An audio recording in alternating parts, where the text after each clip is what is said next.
must be sleeping under a rock or something. Hey, what's up, everybody? It's Devin Alexander back in the house again with the Slave to Wrestling podcast. Man, we do episodes down there every day because there's just so much going on in the wrestling business right now. It's really ridiculous. There's still fallout from All In.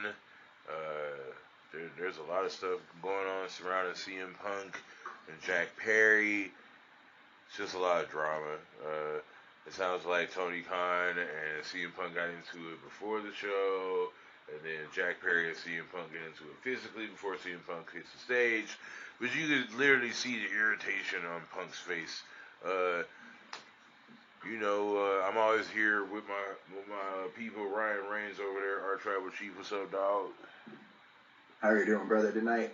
I keep hearing about all this wrestling drama, and a lot of it is surrounded around everybody either hates him or loves him or just don't care about the guy, Mr. CM Punk. They said that it was originally over a glass spot in Collision that they first got into an argument about, it sounds like, and then it just kind of rolled over into All In 2 weeks later, which kind of surprises me because why didn't it happen on Collision on Saturday when he tried to retire the FTW belt? But at the same time, it is kind of funny that, we'll use MJF's words, a band of misfits. We know that, you don't like all of your coworkers and sometimes you want to hit them with the elbow inside of the head. It just seems like CM Punk is more like Cancer Punk in AEW almost, and maybe I'm not trying to defend anybody, but maybe there's a thing to this situation, or a theme to this situation, I should say, around CM Punk just in general, if you know what I mean. I do know what you mean. I'm going to go out on a limb here and say something really wild on the show just because I want to say something wild. So, what if he's a double agent? I mean, he did show up at a WWE show not too long ago and was asked to leave the building. What if he's really a double agent in disguise? What if he's really secretly working for WWE? The chances of that happening are 10%. But this is a what-if scenario. What if he really is a double agent and he's the cancer in the locker room that Vince McMahon injected using the NWO 20 years ago, and so now it's real life. And we're injecting some cancerous CM Punk to AEW. Well, I can see exactly what you're saying there, but I don't know about the double agent thing, because even when it seemed like X-Pac was jumping back and forth and Jeff Jarrett was jumping back and forth, Vince didn't really seem too worried about WCW, but that is also the 90s, and now I don't really think, in my opinion, Triple H, Vince McMahon, I don't really think they're worried about AEW. Yeah, they sold they may have the biggest event in pro wrestling history, but just wait until they take that over to London. Or what if WWE tries to do the Aztec Stadium in Mexico, which is a lot of people, before AEW does, because they were talking about that in the AEW scrum with MJF at the very end. But at the same time, I don't know. I don't think he could be a double agent, just in my opinion. But there again, we'll go into a little bit more drama of CM Punk. Looks like there was a kind of a confrontation with him and Miro also at All In. Some people are saying it was kind of like joking, but that's just rumors. So I really don't know. I wasn't backstage at the wrestling show, so I can't really tell you what happened. There's a lot of rumors coming out like of the backstage. It just seems like it keeps going on and on. Yeah, there's a lot of rumors coming out of the backstage. People are talking about, Punk is quitting, and then somebody said that either Punk chewed out Tony Khan or Tony Khan chewed out CM Punk. In that situation, I see Punk more chewing out Tony Khan than Tony Khan chewing him out. I mean, we all know Tony Khan is the biggest mark promoter in probably wrestling history, next to, well, I can't say Vince Russo because he really didn't give a damn about the wrestling industry, and he said that, and we'll just leave that there. But I think Punk chewed out Tony more than Tony chewing out Punk, myself. What do you think about that? I can totally see it that way. I really think that the inmates are running the asylum over there, and that a lot of the stuff that's going on in AEW right now is kind of mirroring the things that were going on in WCW come late 99, early 2000. Not everything, but there are some parallels. Eric Bischoff has gone on record as saying that if Tony Khan doesn't get control of the CM Punk situation, that business doesn't look as bright for them. Which, like I said, he does have experience with the inmates running the asylum, considering all the creative control that Hogan had while he was over in WCW, and it's kind of the same thing. Well, he wasn't the only one. I mean, Nash had creative control, yeah, so man, it's not Paul, and the names go on over there. But I'll say the one smart thing that Tony did do was not give anybody creative control over their character. Right. I'll say that was one smart thing to do on that part, because if anybody was going to get it, it was going to be CM Punk, if you know what I mean. Mm-hmm. But yeah, then like there's just 3 things in London that happened in a row, and my biggest thing was, if CM Punk was gonna challenge Miro to a fight, like, come on now, that's ridiculous. Miro would have wiped the floor with CM Punk in a real fight. Pretty sure we all seen him fight in MMA. I was just about to say that crap. Like, that would have been like his MMA outings, so, God. No, exactly, and that's what I mean. Like, we've seen him actually try to fight, and well, maybe even Jungle Boy, just because Jungle Boy's probably 20 years, maybe 30 years younger than CM Punk is. Yeah, man. I mean, Lord have mercy. We hate to bring some sad news to you guys, and it's not anybody's passing away or anything like that, but there was an article out today by Michael Schrute on Wrestling News about Kurt Angle, saying that he's having a hard time picking up his kids, playing with them right now, and the quality life is not so good. With an interview with Chris Van Vliet, they had an interview with the Olympic WWE Hall of Famer Kurt Angle. He was just talking about the quality of life that he's having right now. He's had both of his knees replaced last year. He's had back surgeries about 4 months ago. He's had a shoulder replacement. He's still messed up with his neck all the way around. And he has another same surgery coming back, which will be his 4th neck surgery. He's pretty much just saying he really paid the price for putting his body on the line for the fans, which he really did.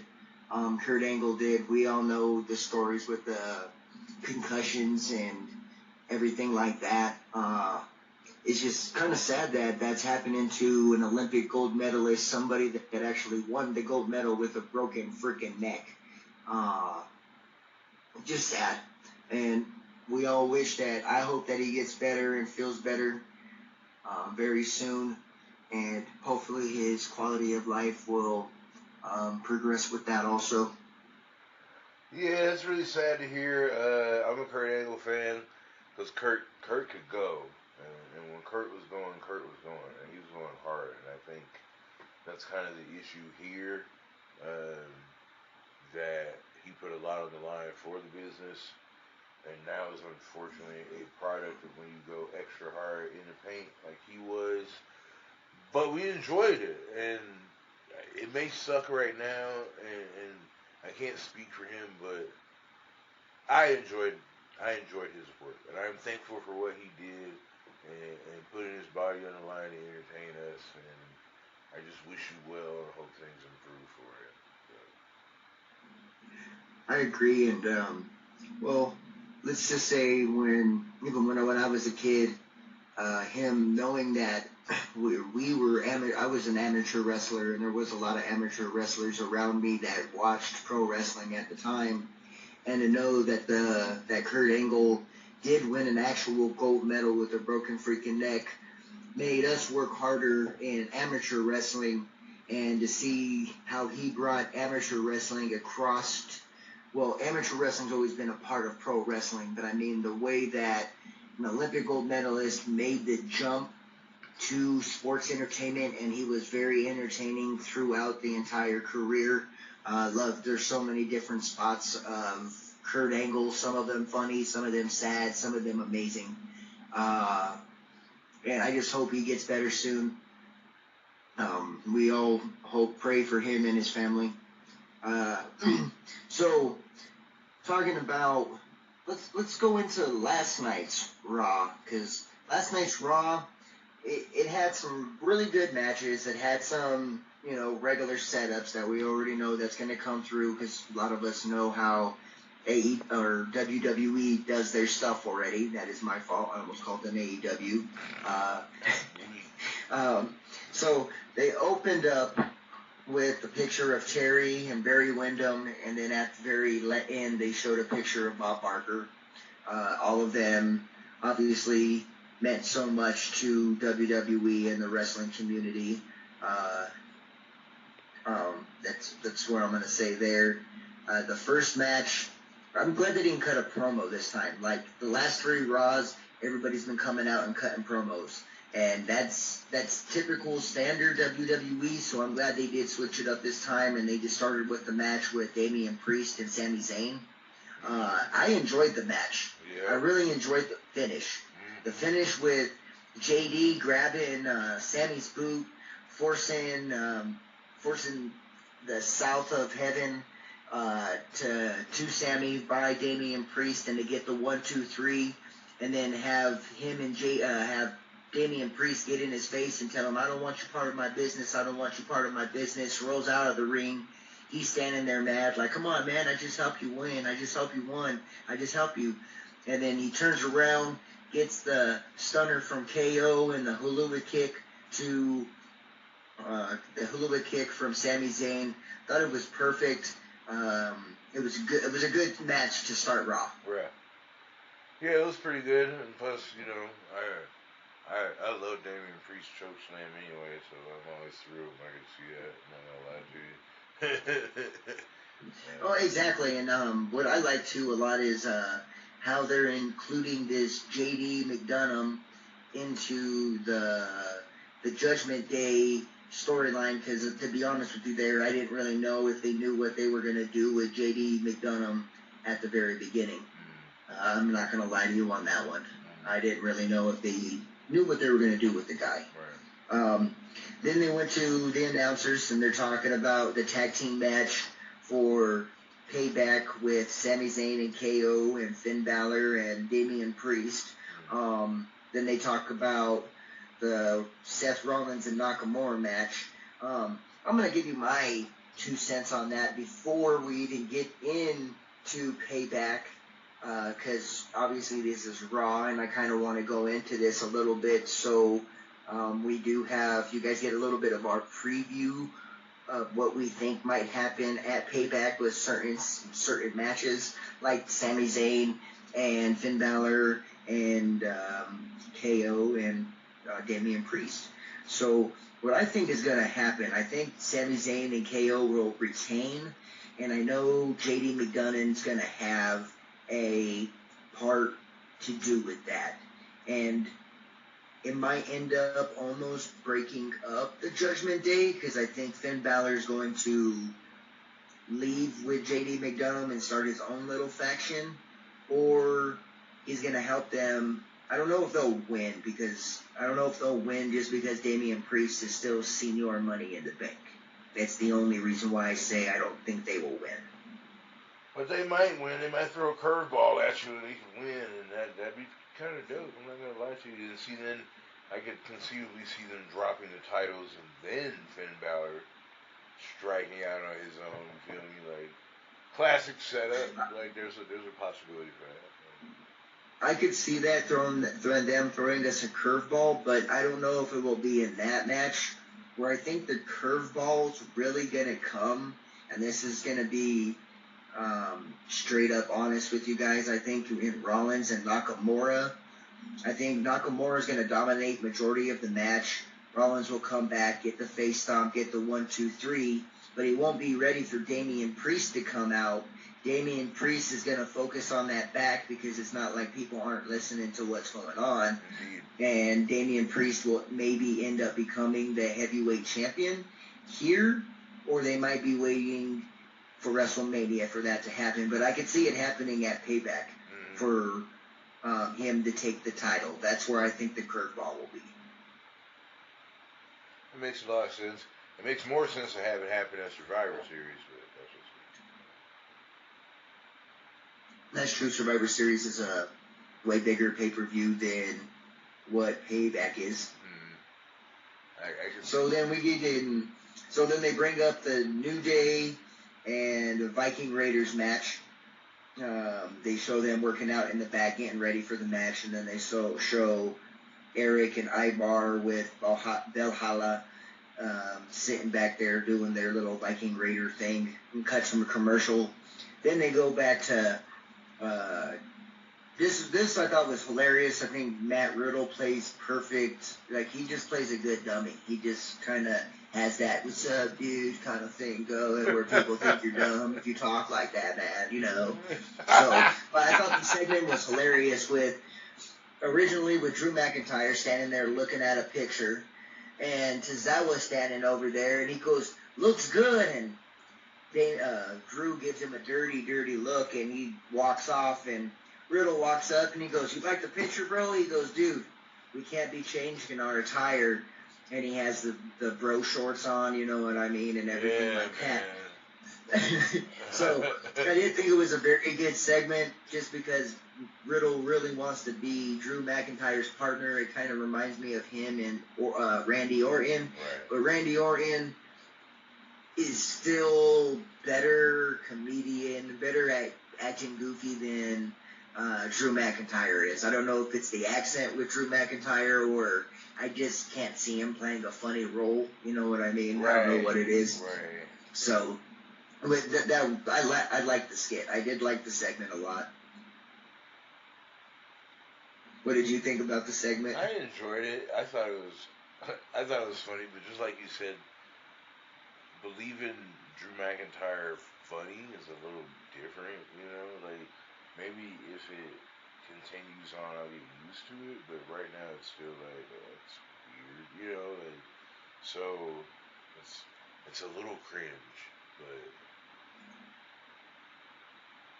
No, I agree with you 1,000% on that one. We'll see where it goes, though, because I do like the direction where it is going. I do like the direction. Then they went into the vignette, the whole entire timeline with Raquel and Rhea Ripley, how Rhea interfered in their tag team championship match and how they lost the titles, and then she injured Raquel, and then she injured Liv, and then she re-injured Raquel, and how Raquel came back and is going to challenge for the title at the pay-per-view. We'll talk about our preview about that, because we do have a segment between those two coming up here in a little bit, so we'll get to that when that happens. Then they jump to a commercial. They talk about John Cena coming to SmackDown September 1st, and how he's doing his first event in India. I'm really excited for that, because everybody deserves to see John Cena. I'm not going to lie to you. I got to see John Cena, and at that point in time, I really wasn't a huge John Cena fan. But I became a fan over time, and I love the guy. I ain't gonna lie, I love the guy. I've become a fan as I've gotten older, but I guess you could say when he was running the Roost, I wasn't super sold on the experience. So, I didn't start to like Cena until, like around 2013 and 14, I would say, in that era. So, That's kind of when I really started to jump on board with the Big Match John. You know, so it's I time. agree, and I still think we all know that we probably should have let Nessus win in that in that one match, but that's nor here or there now, you know. I think it's time for Big Match John to get another shit, but that's just me. That's my personal opinion. It's just time. Like it's time for one final big hurrah with John Cena, and that's it. You know. I agree. But I'm glad that he's going to India and doing this thing out there for the fans. They're gonna go excited, and I guarantee you they're gonna sell a lot of tickets out there with John Cena being on the card. Yeah, it's gonna be lit, man. The next promo that came out was freaking hilarious. I have to give it to The Miz. I really do on this one because he's done it multiple times. He's done The Rock. He's done John Cena. He's done Bray Wyatt. I mean, he's done pretty much almost everyone. And I say when he did Bray Wyatt, that's when Bray Wyatt was wearing the sweater. Yeah. If you guys don't remember that. Yeah, I remember so, that. Him to be that versatile in there, like, I've always liked The Miz. I didn't like The Miz when he first came out, when he had the little freaking hat on and all that and everything. I really didn't care for the guy. But the progression of The Miz and how he's just a perfect heel. You want to slap the guy when you see him. You just want to slap him. So perfect. He's a perfect heel. Perfect heel.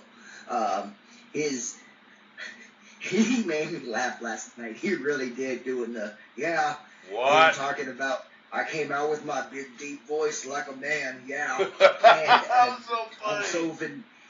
He did, and then calling him vanilla. And then I think the funniest line to me is that anybody can find a name on Cinemax in 1997 like L.A. Knight. I thought that was hilarious. Oh my god, that was so funny. I did, and I'm a huge L.A. Knight fan. Don't get me wrong. Like, I like L.A. Knight more than I like The Miz right now. But The Miz went out there and he killed that, and I think that's going to be an amazing match at Payback. To be honest with you, I'm happy whoever wins, just because when you get two people that can cut promos like that, you got me sold. You got me hooked. You got me in. You got me hook and sinker, and you pulled me in. When you got guys like that can do promo, 1,000%. Well, I mean, I'm obsessed with, Cinemax from 1997. Like, that was some good shit, bro. I'm still stuck on that, man. Ever since he said that, I'm like, I remember Cinemax in 1997. It was great. Like, oh yeah, that's one of the funniest things though I heard tonight, and I think The Miz killed it on that. That match, like I said, that match, I can't wait for that match to happen. To be honest with you, I think that could actually have been a WrestleMania match. The Miz versus LA Knight. I really believe that could have been a match for WrestleMania. I really believe that could have been a match for that. mm-hmm. And then we went into the vignette of Nakamura and Seth Rollins. Nakamura still talking about Seth has a bad back. He hurts when he hugs his wife, hurts when he hugs his kids, hurts when he walks, hurts when he sits. The thing that he's done the last 2 weeks. Let's just say that. Right. I like Nakamura a lot, but the way that it's not even his fault. It's more of the way they do the videos, and they make them good, but they make them, I don't want to say, a little too long sometimes, if you know what I mean. Right. So that was my point on that. Then they got into the next match, which was definitely the New Day versus the Viking Raiders. A typical match. Typical WWE match, you know what I mean? Just typical tag team match. Right. It was a good tag team match though, because I thought it was great that Riddle and McIntyre came to ringside to watch the match. To pretty much almost have, they were supposed to have the New Days back, but you know what happened, and we'll talk about that here in a minute. So let's go through the match flow right quick. Match flow: New Day versus the Viking Raiders. So they get a tag, and they start working Ivar real quick. So he tags in Eric. Eric comes in, starts destroying. Drew McIntyre and them are still saying ringside. Riddle's taking notes. He's calling them Mick Riddle already before they're a tag team, which one of the announcers said that would be a great idea to get a deal with McDonald's and make them Mick Riddle, which was just a funny comment in general. My God. Yeah, it was just funny. Jesus. But they were dominating. Xavier Woods and was just doing quick tags back and forth with Ivar and Eric. Then they got the hot tag to Kobe Kingston. Kobe came in with the crossbody onto Ivar, got the 2 count. New Day chants start kicking off all over the arena. Xavier jumps over the ropes to hit Ivar right into the back of the announce table. It cuts the commercial. That beginning of the match started getting a little bit of a build-up, and then they went to commercial, so I was like, come on, guys. Same typical WWE stuff. You start building me up, you start getting me into it, then you guys go to a commercial. And then I just lose interest. Like, I get on my phone, or, Exactly. And it depends on the show. Like, if it's not a good show, I could fall asleep, and, Well, and then the way that they came back to it, right? The way they came back to it right away was a 2 count, coming back right on Ivar. Valhalla is up on the apron, and Eric comes out and takes off Xavier because, Valhalla got Xavier's attention. They get a 2 count, another 2 count on Kobe. It's still Kobe and Ivar in there, and then he gets another tag to Eric. He kicks Kobe right in the face, and I mean that kick didn't look it almost looked like a shoot, but I know it wasn't a shoot. It was just very good sell, very good timing, very perfect kick. He tags Eric in. He knees Xavier Woods right back to the face, 2 count. He gets a hot tag again to Kobe. Kobe gets a 2 count on Ivar. Ivar drops Kobe onto the stairs, which was a nice little shot. That was a beautiful shot, actually. Then he throws Kobe into Drew McIntyre and Riddle. And this is when it starts getting really good, because they're working each other in the ring. Kobe is and Eric. Cody and Ivar in the ring. Kobe and Ivar, sorry about that. I almost said Cody. Don't ask me why I said that. They're in the ring working. Xavier Woods and Eric are on the outside. Drew McIntyre throws a chair at Ivar, misses him. He throws a chair at Eric and hits Xavier Woods right in the face. That was lit, yo. I was like, yo. Anyway. Yeah, bro. He didn't throw that lightly. That shit looked like it hurt. And then wow. Ivar takes out Drew McIntyre. Eric slides in with the blind tag, lays down Kobe and gets the 1, 2, 3. Drew McIntyre's trying to apologize to the New Day, and they just kind of walk away at that point in time. And then it goes to a commercial. Of course it does. Of course it does. And then they come back with Finn Balor and Damian Priest and how they need to get on the same page for the pay-per-view. And Damian says, well, you don't need to worry about JD. And he's like, what do you mean I don't need to worry about JD? That's my friend. And then Rhea gets in the middle of it and starts ripping them both apart. And she says, the only 2 that are actually taking charge here are me and Dirty Dom. Here pretty soon there's going to be some changes made. So that was a really good segment. I did like that segment because it really shows who is running the New Day. We all thought it was either Finn, Damian Priest, or maybe Rhea. It seems like Rhea's the leader in this one. Yeah. That's what's up. What do you feel like? Do you think that Rhea's the leader in Judgment Day? I would have to say so. Oh, yeah, I definitely do. But you remember when Edge was in the Judgment Day? Ooh, you remember that? Do you remember those days? It seems like a lifetime ago. I remember when he's the one who started the Judgment Day, and they stabbed him in the back. It seems like a lifetime ago now, doesn't it? It does. With WWE storylines, like I do love the storylines and how they do the storylines, because they may not do long-term storylines like AEW does, but I mean, if you don't watch AEW all the time, like, you're not going to know the long-term storyline, and then you ask a guy, well, why is everybody so excited? and then they tell you some stuff that happened like 5 years ago, and you're like, what? Like, why would you worry about something that's 5 years ago or a year ago? So that's my thing about AEW with the long-term storytelling, because if you don't keep up every week, then you don't know what's going on. At least with WWE, you can kind of keep track a little easier, you know what I mean? Yeah, very true. Very true. So, and then right after that, they cut to Michael Cole and Wade Barrett. There we go. Almost. Don't ask me why I've been messing up Wade Barrett's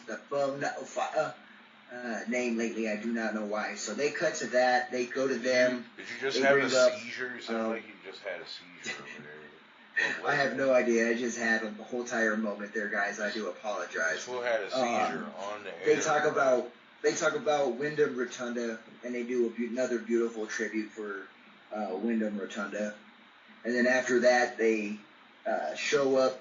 They show Gunther walk into the ring, cutting a promo on Chad Gable, and how Gable is. They moved the match from. Did you see that they moved the match from pay-per-view or from Payback to Monday Night now? Yes, did you see that? Yes. Whack. And to be honest with you, I think it's a little whack, but I'm happy that all the fans get to see it. And I don't think that Gable's gonna beat Gunther, because I think they're gonna give Gunther the honky tonk run, treatment. because they've been giving a lot of people the run. Yeah, he's in the honky tonk treatment. So. Yeah, and he's right on the honky tonk's toes, like right there on his heels. So I don't know if that's gonna happen next Monday or not. But Gable versus Kaiser. Oh, I love this match. The technical wrestling, the moonsaults that Gable was putting out. Indeed. I was kind of happy that it was a good ending to it. I know it ended in a DQ, but at least the DQ was actually smart, if you know what I mean. It wasn't lazy. It wasn't a lazy finish where a roll up happened or a you know what I mean. It wasn't lazy. Right. So I did like the DQ with Vinci coming in after Chad Gable hit the suplex and he's sitting on his neck and he got the 1-2. He comes in and breaks it up. Otis comes in, starts cleaning house, but then the numbers game, they said, worked against Gable and Gunther, Gable and Otis, which I don't understand how the numbers game really worked against them, but I guess it did.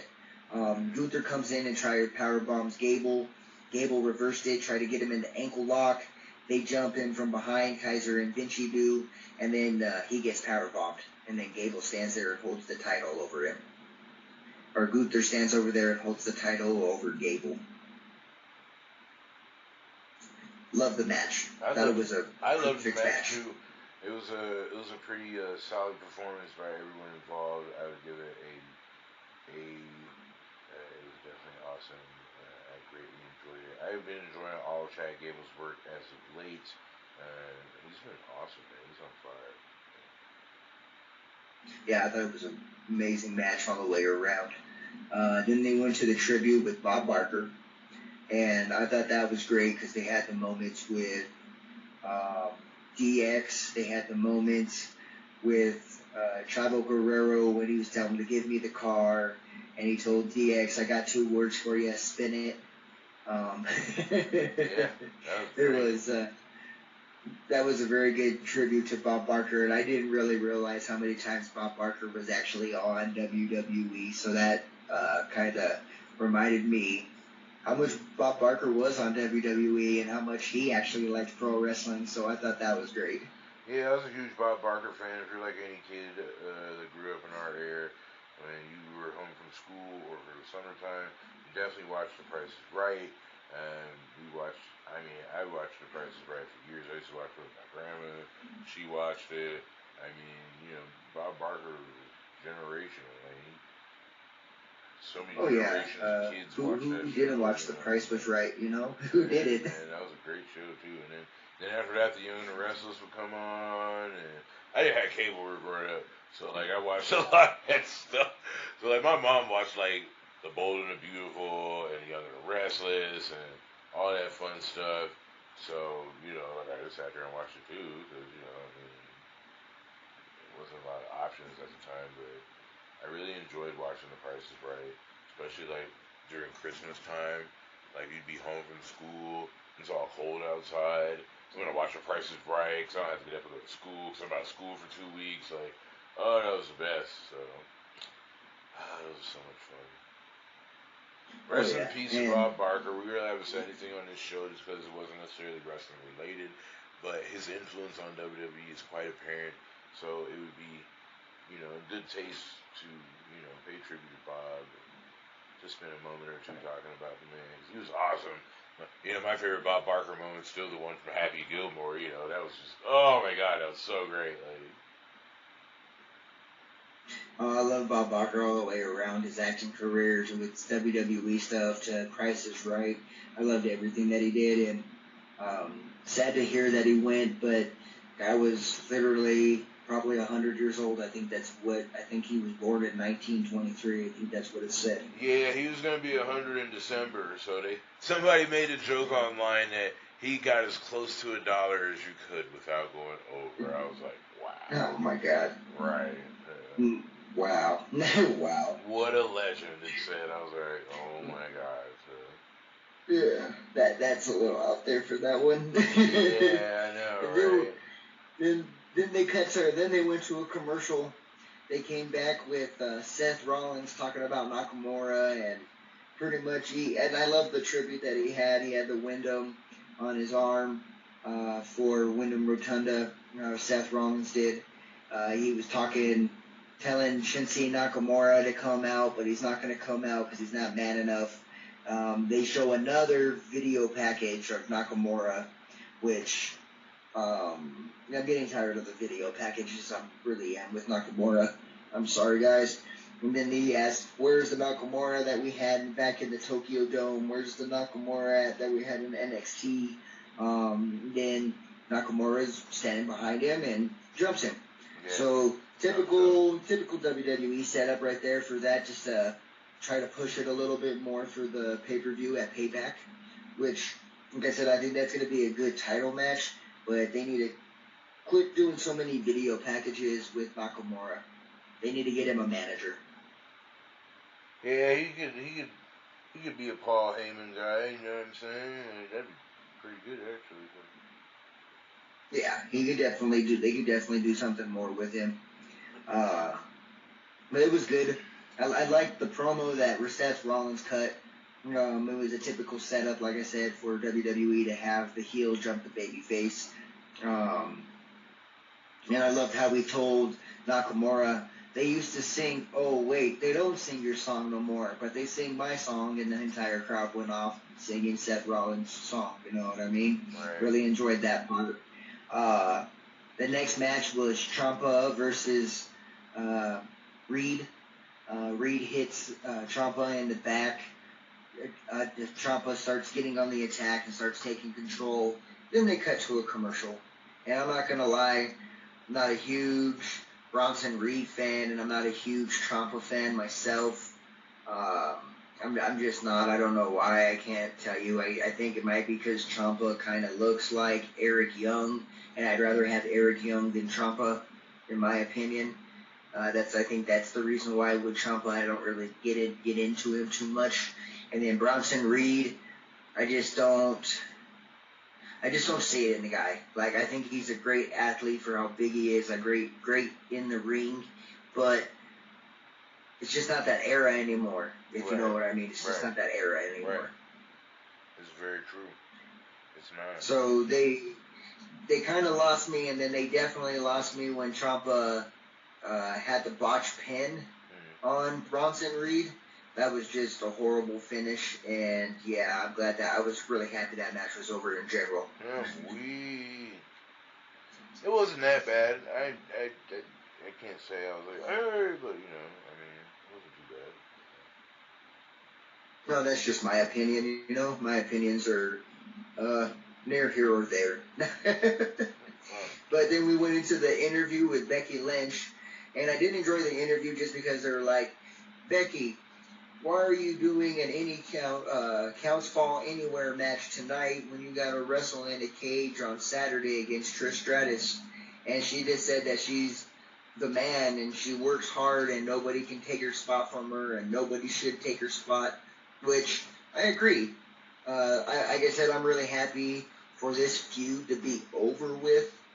I really am, and I hope they do end it here at Payback and they don't drag it any longer, because I think that they could do a little bit more with two women that are very established in the WWE and can feud with some younger, well, not younger talent, because, you know, Becky Lynch is still pretty dang young, but I mean up-and-coming talent. Right. She's not up-and-coming talent. It's funny because every time I think about every time I think about Becky Lynch, I think about my ex-wife used to call her a Oompa Loompa. So whenever I think about her in that era. And we're talking about 2014, 15. And she's like, oh look, the little Oompa Loompas back on the screen. So for a long time, I didn't take her serious, but I enjoy her work, and I have become a fan over the years. She's not just a little Oompa Loompa anymore. And sorry, Becky, but I enjoy her work now, and it's fun to watch her get down. But she's definitely an established superstar, no doubt about it. Especially becoming Becky 2 belts at WrestleMania a few years ago. So Trish Stratus should be in a feud. Maybe with Zoe, especially with what happened with Zoe tonight. I think that would be good for both women, So, the mentor and the student are now beefing with each other. That would make a lot of sense to me. I think that's where it might go. Myself, that's where I think it might go. But I guess we'll find out here after Payback. I guess we'll find out after then. And then they went into another promo with Rhea Ripley talking about Raquel Rodriguez's match with her for the women's champion or Raw Women's Championship at Payback, which Rhea always cuts a great promo, and I just loved how she goes, Raquel may be strong, Raquel may be big, Raquel may be this, Raquel may be that, but Rhea is just better. And then Raquel comes out and a fight ensues, and Raquel is throwing around Rhea Ripley, just throwing her around, and then she hits her. She hits Rhea Ripley with a fall-away slam outside of the ring. She slides in the ring, and Dom's distracting her, standing there in her face, so she's facing Dom. Rhea comes back around and tries to backstab Raquel, but Raquel ducks and then hits Rhea with the clothesline, and Raquel's leaving standing strong in the ring. Typical babyface status. I like babyface status. Yes, I thought it was good that they had her standing strong, because I don't think she's going to lose the title at Payback. I don't think they're going to have Rhea drop the title there, but it is a good way to make Raquel, look strong, look like she's the one that's going to take the title away from her. I think that was a good setup and a nice, good couple of moves to set that up, if you know what I mean. Yeah, but Rhea's title run's been kind of flat. No disrespect to her. It's just the booking. It's just been lazy when it comes to her title reign. So her title reigns are kind of flat. Just like KO and Sami Zayn. There was so much hype and there's so much build, and it's so awesome when they won titles. And ever since they won the titles, it's been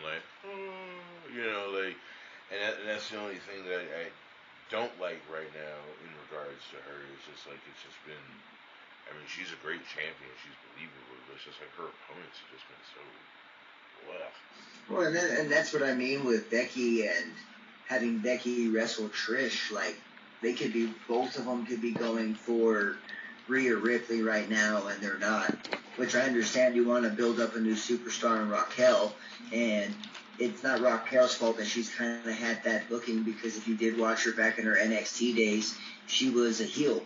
She was the big dominant woman destroying everybody, and she wasn't smiling. She came out angry, and now they got her smiling, waving to kids, everything like that. It's so, I mean, they got to weird. kind of bring back that strong persona back to her, you know what I mean? Right. I don't like that soft-ass shit. No, and I mean, she's good as a baby face, but I think she'd be better as a heel. But it's like Triple H. Triple H was always a better heel than a face. That was the thing. Like, he was cool as a face. He had good runs as a face, but Triple H's best runs were as a heel. His best work always came as a heel. Period.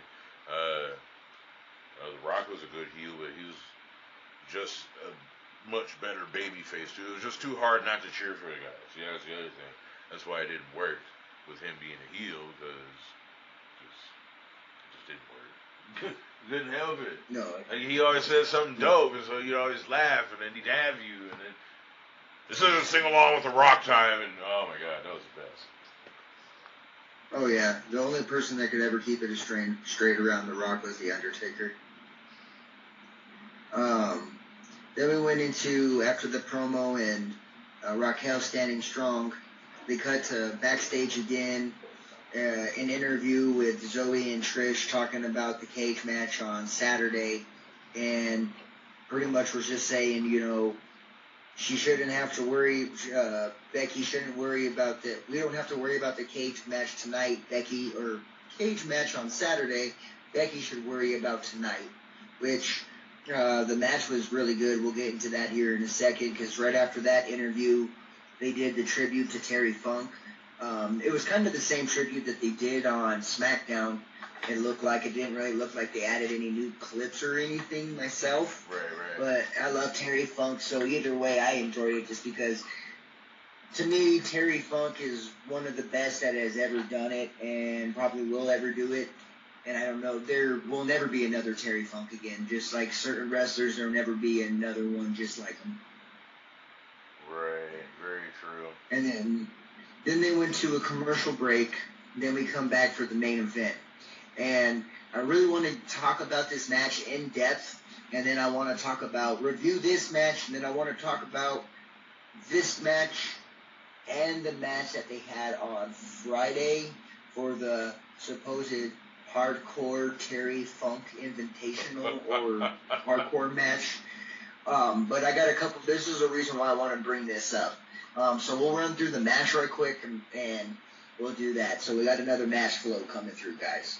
We got Becky Lynch versus Zoe Stark, which we already knew it wasn't going to be just Becky versus Zoe. We already knew that Trish was going to get involved, but she gets involved a little later on. So right off the bat, I loved how it started off. Zoe and Becky just hitting each other with kendo sticks, going back and forth. Becky started choking Zoe with the kendo stick right across the throat, which I thought was great. Trish came up and hit Becky in the back with a kendo stick. And like I said, we already knew Trish was going to get involved in the match. She just straight pissed off Becky. Becky took off to the top rope, hit Zoe and Trish off the top rope with a body splash. Now, Zoe went to go hit Becky. She hit Becky right against the ribs with the kendo stick. Slides her into the ring. She had a nice missile drop kick right off the top rope. Zoe did. Zoe hit her with that drop kick, and that drop kick looked kind of fierce. It looked like that hurt. I'm not gonna lie to you. Yeah, it was pretty dope. What was funny to me is that when Trish started throwing in chairs, like she just started throwing in the chairs like it was ECW days. She wasn't paying attention. Like, I don't know if that was a missed move there where she was supposed to catch it, or if she was supposed to catch it, she didn't. Her face caught that. She got smacked right in the face. They roll up. Becky rolls up. While that happened, Becky rolls up. Zoe gets a 2 count. It is a Falls Count Anywhere match. Great build-up, like I said. There was chairs all over the middle of the ring, started to pile up. Zoe got ready to take Becky to the top rope and suplex her off. Becky hits her with a disarmor, then starts hitting her with chairs in the face. Just starts hitting her in the head with it. She does a manhandle slam right onto the chairs again. Gets a 2 count because it was broke up by Trish. There was a little run around the ring with Becky chasing Trish around. Trish grabs the kendo stick, tries to hit Becky. Becky catches it and starts chasing, or starts hitting Trish with the kendo stick and chases her down the aisle to the entrance. More chair shots to Becky. A 2 count in the front of the entrance. They go to commercial. In the very beginning, I thought the build-up was amazing. I really enjoyed the build-up. I'm glad that they had a lot of kendo stick shots and a lot of chair shots right away. I did think it was funny that Trish hit Zoe in the head. I don't know if she ever started bleeding off of that. Didn't really look like it. When they came back from commercial break, they were fighting inside of the crowd during the commercial break, obviously. And then when they came back, they were throwing each other back onto the ringside side. Zoe was in control with more chair shots, and she gets ready to get a table, and she's tired. Tries to get a table. She tries to put it down, but she can't get both of the sides down of the feet. I don't know if you caught that on there. I did catch that on there. Yeah, and she was just having a hard time with furniture that night. The announcers made a comment. Which I thought was a great comment, because, man, that chair to the face looked like it hurt, because it did make a very good crack sound. She's doing more chair shots to Becky Lynch. Becky turns around, hits on her, and then she comes to the top rope and does a flip onto Becky. Crazy chair shot again to Zoe on the top rope. Suplexes Zoe right into the pile of chairs. Becky covers. She gets a 2 count. Becky cleared the announce table. Got ready to try to do the manhandle slam. Trish grabbed Becky's foot, made her trip and hit her face. She got a 2 count. Zoe got a 2 count on Becky Lynch. Then Zoe just kept fighting. They just started fighting everywhere. And then they got on another big thing. Like another big, I don't know what it was. It had to be obviously some equipment that they bring in the cases. You know what I mean? The equipment cases. And she did the bulldog to Becky onto a table. And I thought that was awesome that Trish Stratus did that, because I don't know if I ever seen Trish Stratus do a bulldog off of a case onto a table. I don't know if I'm gonna have to look that up and see if she ever did anything else crazy like that. Right. She tries to drag Zoe over to try to get the 2 count, or try to get the pinfall, and she only gets 2. It's still a 2-on-1 situation in between her and Zoe. Zoe and them, they take her back to another case spot where they're climbing up on cases. Zoe takes Trish out on accident, hits her with an elbow. She falls and gets through a table. She's standing there surprised. Becky hits her with a manhandle slam through another table. She gets the 3 count, and Becky wins. I loved it, because that was more of a hardcore match than they had on Saturday. Hell yeah. On Friday, I mean. But I'll get to why I think the reason why that was. I want to see what you thought about the match first off. What did you think about the match? I thought the match was really good. It was a great way to cap off the main event, especially with the gear up for the steel cage match that's coming up at Payback. This is a good tune-up for that, to get you ready and in that mindset. The cage match would be really good.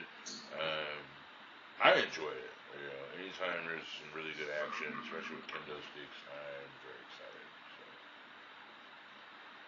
So. Oh no, I thought it was a great match, but the reason why now I think the match on SmackDown was really undersold.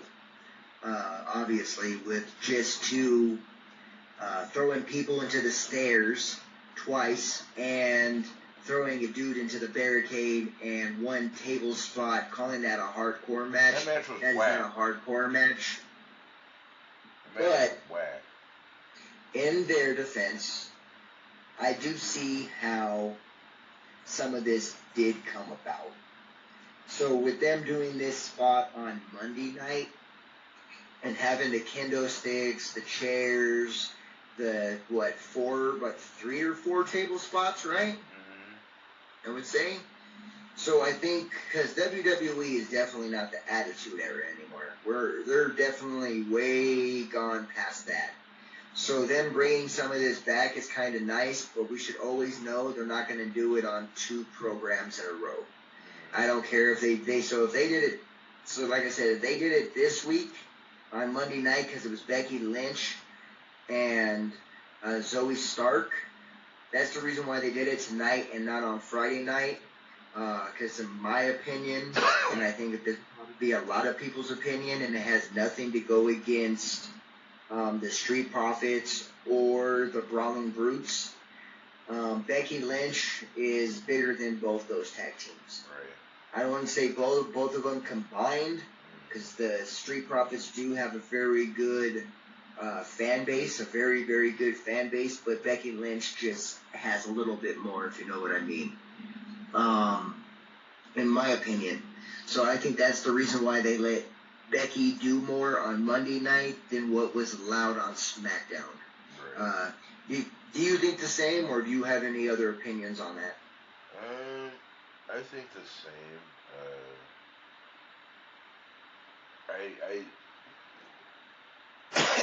Excuse me, I'm smoking a little weed. I apologize, but no, I think the same. I really feel like this feud is kind of just dragging on a little bit. So that's why I'm kind of like,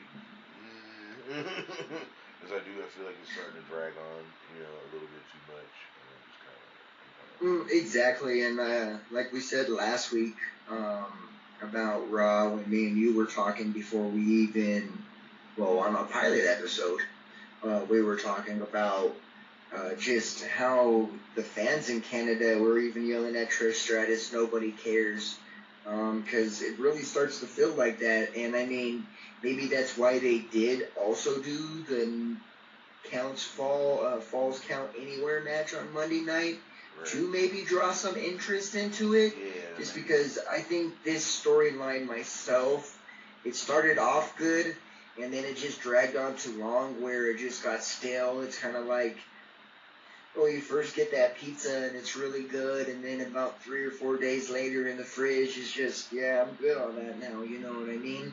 So that's why I kind of look at this storyline like it was good pizza at first, but now it's kind of stale and sat in the fridge for too long. It might be growing a little mold on it too, you know what I mean? Exactly, but that's not Becky and Trish's fault. That's kind of booking themselves. But I do enjoy, and I'm going to enjoy the match that they're going to have on Saturday. I can tell you that right now. I'm going to enjoy that match. Right, for sure. It's going to be great. So I do need to say one thing before we go on a little further. I really enjoyed the win. I didn't really say as much as I should have during the All In review. I really enjoyed Saraya winning the title, especially considering 5 years ago she retired, and here she is in front of 80,000 of her countrymen and women, winning the AEW Women's Championship, and I thought that was a beautiful moment for her. Congratulations to her, and going through that full comeback and making it all come full circle. I really thought that was awesome, and like I said, I'm sorry I didn't say anything, or should have the other day, but I'm going to. I was gonna let this show end without saying something about it, so I really got huge. Yeah, I have no idea where in the fuck you went with that, but okay, we went from WWE to AEW real quick, so yeah. Yeah, sorry about that. We got a little off topic there, my bad. I got sentimental real quick. So we were talking about Becky Lynch and Trish Stratus, and I was like, I gotta say something about Saraya. Hold up. Yeah, and I was just like, well, we're technically doing a show on WWE, and now we're talking about Saraya, so I was just kind of like, well, what? Are we doing we can do the what the fucks once in a while. I mean, that was AEW does it every single week. You know what? I mean, that was just we can do. That was we can bad. At least do one what the fuck at this that week. That was bad booking on my part. I apologize for that. So. Oh, no, you're good. I mean, like I said, Tony Khan does it 8, 9 times in one match, so doing it one time in one of our shows, yeah, it don't really matter to me. I mean, it was just kind of a what the fuck. Yeah, that was some bad booking and shit, man. I'll say this. I was never really a huge Paige fan, and I never really was. I'm not going to lie. I think I liked Paige more. I liked the movie about Paige more than I actually liked about Paige. I'm not going to lie to you. And then when she went to AEW, I was kind of excited about it. I'm not going to lie, just because, like Devin said, with the neck injury and her coming back, I was kind of excited about that. But to be honest with you, I think Toni Storm should have won the title. I don't really give a shit less if it was 81,034 for She's country a hometown favorite, too.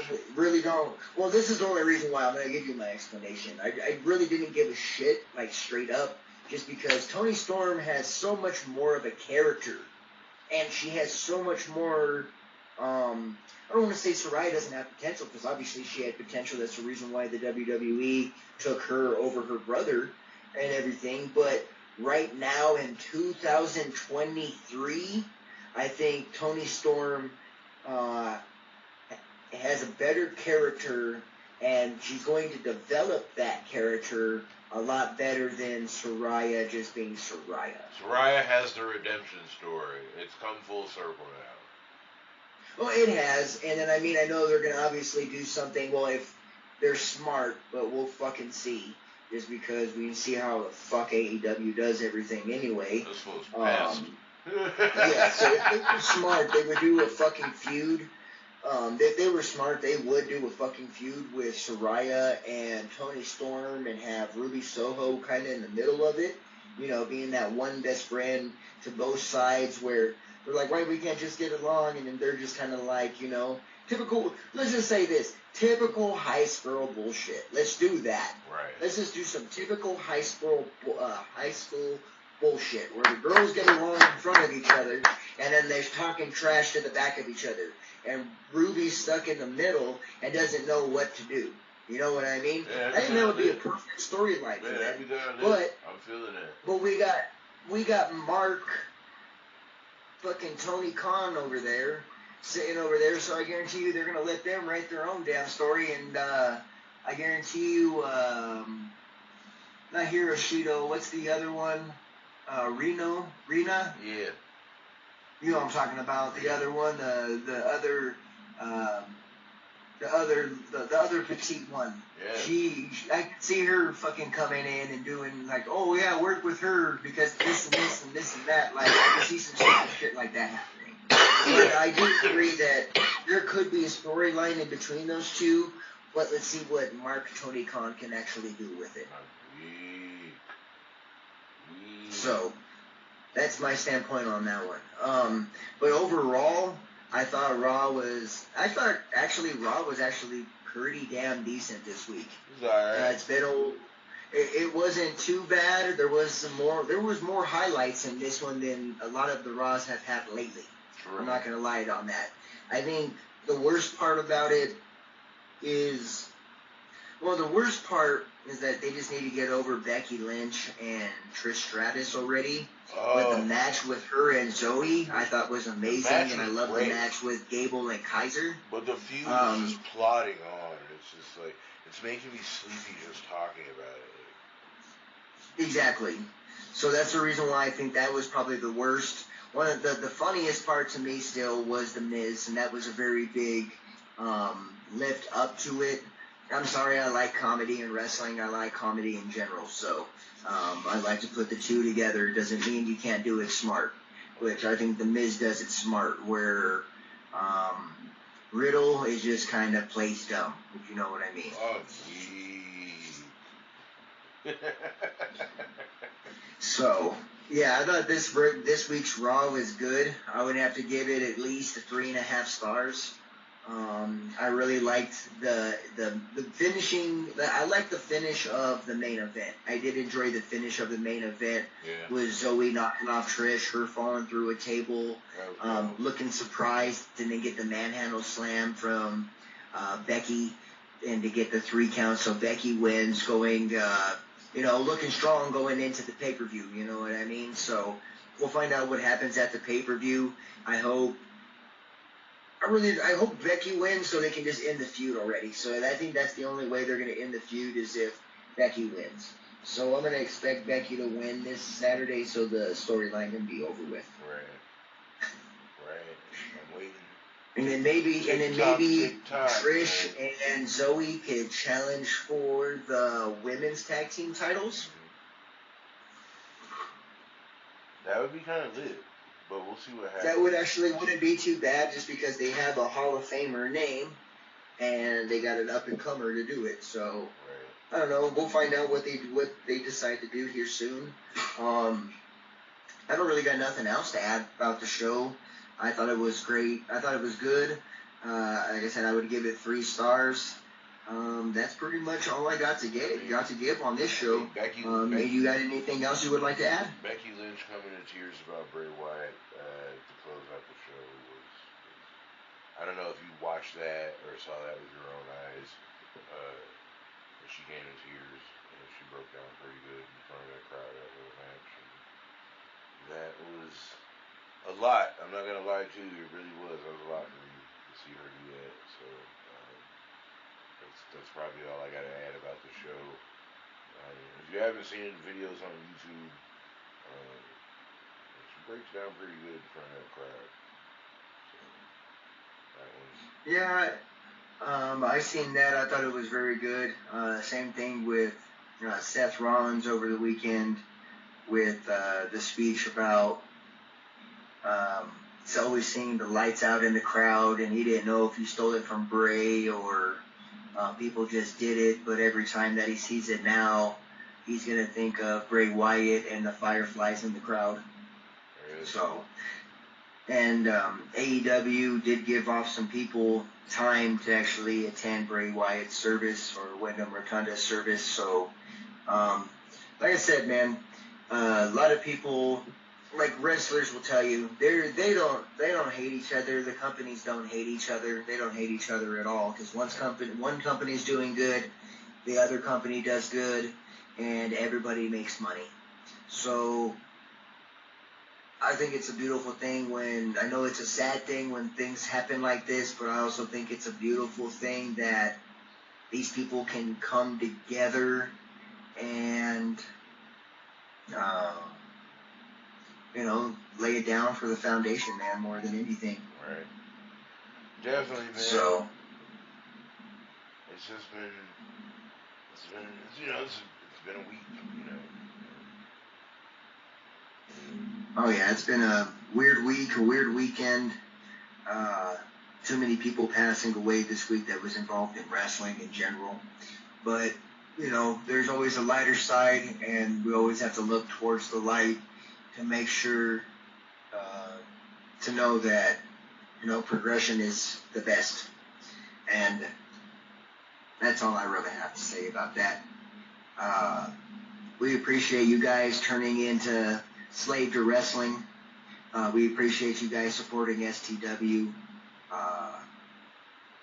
That's all I really got to say. I love you guys tuning in. Love you guys listening. We appreciate it from the bottom of our hearts. So that's all I got to add. Is there anything you would like to add before we end this show, sir? We've been getting some love. We really appreciate it. It's still in its infancy. You'll see the show evolve as time goes on. We appreciate all the love that we're getting from everybody right now. And the next few months of wrestling will be really awesome, and we'll be here to cover it for you. Oh yeah, we'll be here to cover that for you. Make sure you check out our Instagram page, Slave to Wrestling, our Twitter page, Slave2, literally the number 2 Wrestling, because I couldn't put the TO in there for some reason. It wouldn't let me. So Slave2 Wrestling. Look us up on X, Twitter. Look us up on Instagram. Instagram where we're getting everything started for you guys, and we'll have wrestling news every single day. That X crap is so weird, bro. Like I don't know. We're just gonna call it fucking Twitter because that's what we fucking do it at, and we're just gonna leave it as that, okay? That's some weird ass shit. Because I ain't telling nobody I'm on fucking X, okay? I ain't telling nobody that I know, shit. So that sounds weird. we're on Twitter, okay? So find us on Twitter. We appreciate you guys. Thank you so much. I'll let Devin end the show for us. Acknowledge us, your tribal chief, and Devin Alexander. Take it away, brother. Don't forget to check out the Devin the Blessing Show, the hip hop podcast that kind of led to this podcast here. That's where I got my start doing the thing. So if you enjoy this, definitely make sure you tune into that. Beyond that, you feel me? Make sure that you guys stay safe.